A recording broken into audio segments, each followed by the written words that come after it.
Judiciary Committee, my colleague Jim Jordan. Jimmy. Thank you, thank you, Steve. Steve's exactly right. Democrats defund the police and then tell Americans you can't carry a firearm to protect yourself. Crime is on the rise in every single urban area. Violent crime is on the rise, as Steve said, and Democrats tell Americans you can't carry a firearm to protect your family. This is why what Claudia is doing is so important. This case, this brief that she is leading the effort on it with 160, 170 people who've signed on it. We appreciate her leadership. And frankly, it's part of a broader problem, the attack on fundamental liberty.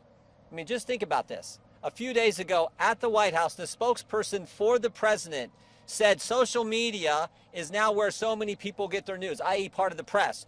And they are working to tell social media what they can put on their platform. That is a direct attack on the First Amendment freedom of the press. So I think liberty is at stake here. This is about your Second Amendment rights. I appreciate the leadership from Claudia and our whip, and I certainly appreciate the leadership of the next gentleman who's going to be, I believe, the next governor of the great state of New York, who cares about New Yorkers embracing their rights, having their rights, and being able to exercise their rights, Mr. Zeldin from New York.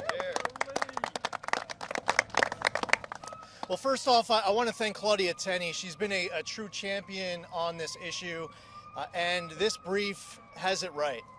And she put so much time and effort, her staff, into this. I'm honored to enthusiastically sign on to it. We are here to defend law-abiding, freedom-loving Americans who made the choice with their rights to carry, to defend themselves safely and constitutionally. It is our obligation. It is our duty to be advocating here today for this cause. And it is the obligation and duty of the Supreme Court. Upon hearing this case, and thank you to them for taking the case in the first step, for them to issue the right decision on behalf of New Yorkers who want to constitutionally, safely defend their families with this right. Now, we do have rising crime in New York State, and it is caused by Democratic policies coming out of New York City, coming out of Albany, like enacting cashless bail, the defund the police movement that you heard Steve Scalise talk about, eroding support for law enforcement, causing suicides to surge and retirement packets to surge, qualified immunity under attack. And here we are, unfortunately in a position to defend our Constitution, our constituents, against attacks from Democrats here in this building behind us, where they want to enact cashless bail nationally, to get rid of qualified immunity nationally. We believe we should be supporting law enforcement more, not less, and we are here unapologetically to support law enforcement here unapologetically, to support freedom-loving Americans who choose to conceal carry. Hopefully the Supreme Court gets this right and responds, recognizes the rights of our fellow New Yorkers. Thank you again to Claudia Tenney for her amazing leadership with this cause. And I guess I should introduce Louie, Gohmert, Texas.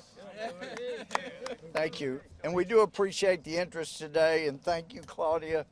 I read the brief. It was a well-done brief, and it is important that everyone who can stand up for this constitutional right.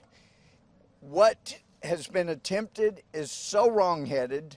It basically, if you use this reasoning on drunk driving, as a prosecutor, as a judge, I've tried intoxication manslaughter cases, and this would be like saying, in order to stop drunk drivers from killing sober drivers, we're going to order all sober drivers to stay off the road. That's now a new law. That's the same kind of reasoning. The thousands of felony cases that came through my court, I can't remember anywhere somebody went down, went through the waiting process, applied and got permission to have a gun. No, they go steal them. They buy them from other thieves. One case killed in order to get it. This has got to stop. And let me make clear to those judges that will take this case up all the way to the Supreme Court. I've tried capital murder cases, and if you do not uphold the Second Amendment right in the Constitution, you are sentencing innocent people to die. We got to stop that. We got to do the right thing. Thank you. At this time, Okay. Madison, Cawthorn. Afternoon, everyone. Thank you very much for coming. Claudia, thank you very much for your leadership on this issue. Your district's very lucky to have you. I want everyone to take a moment and take a look at me. If an assailant decided to attack me on the street, I would be dead if I was not armed. The Second Amendment is incredibly personal to me because it literally defends my right to exist. As the old adage goes, God created all men, but it was Smith & Wesson that made them equal. Binding the hands of law-abiding Americans with self-defense is tantamount to offering them up on an altar to robbery and thuggery. I will not abide such rank abuse for individual safety. Law-abiding Americans will walk safer at night with a firearm by their side than they do with an empty promise from a liberal politician. Remember, do not trust a politician to keep you safe, because you are your own first responder. Thank you. Thank you. Okay. Last